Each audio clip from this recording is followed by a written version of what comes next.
Ever wondered how fear can be your secret weapon to success? Let's uncover the first key takeaway from the 50th law. The heart of this transformative work is the concept of supreme realism, a principle that significantly shaped the life of 50 Cent. Growing up in the harsh realities of Southside Queens, 50 Cent learned early on that fear was a sign of weakness, a perception he refused to embody.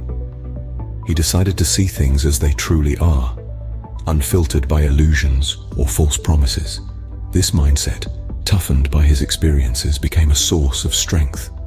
After a challenging period in a rehabilitation center, 50 Cent developed a powerful creed: trust no one, hide your intentions, and be a supreme realist.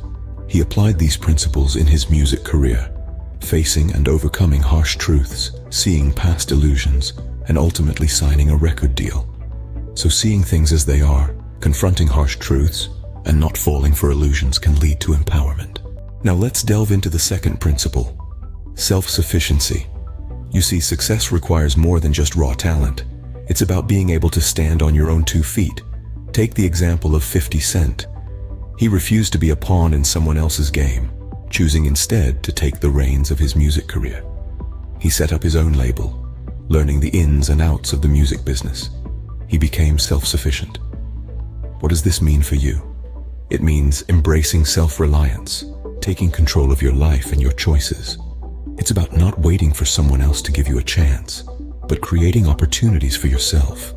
By building his own mini-empire, 50 Cent was able to navigate any economic landscape, reject deals that didn't align with his vision, and make decisions based on his own terms.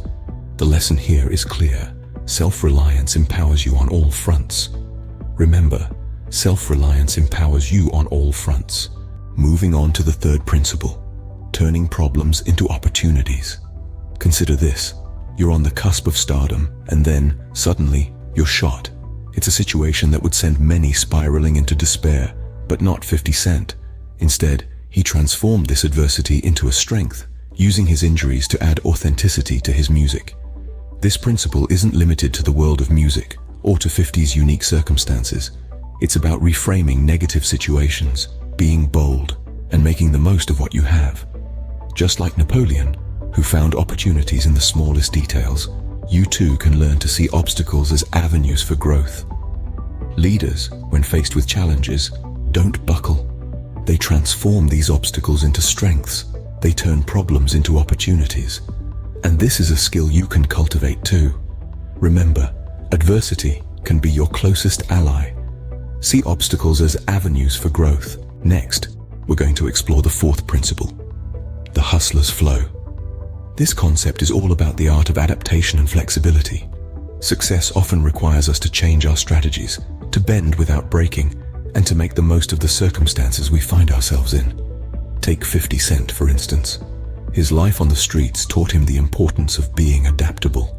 He applied this principle in the music industry, constantly evolving his approach, experimenting with marketing strategies, and ultimately building a successful business empire. But this principle isn't only confined to the music industry or the streets of Southside Queens. Let's travel back to the 1920s in China, where Mao Zedong disrupted traditionalists with his agile tactics. His flexibility and ability to adapt to changing circumstances made him a formidable leader. The takeaway: flexibility lets you test new ideas and ride the resulting momentum. Now let's talk about the fifth principle: the need for aggression. It's not about being belligerent, but rather about standing your ground, protecting your interests. Take 50 Cent, for instance. He returned to Southside Queens with bigger dreams, shaking up the status quo. He used diss tracks and provocations to outshine his competition in the music industry.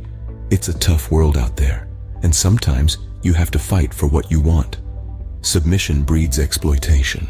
Stand up for yourself and protect your interests. Finally, let's discover the last principle: self-belief and adaptation. Just as 50 Cent pushed beyond his beliefs and limitations, so did Frederick Douglass. Born a slave, Douglass's unwavering self-belief and adaptability led him to escape his chains and become a leading voice in the anti-slavery movement. The power to shape our qualities and control our individuality lies within us. It's about aiming high, trusting in ourselves, and stepping out of our comfort zones. Believe in your goals, don't let others define your worth, and be unapologetically yourself.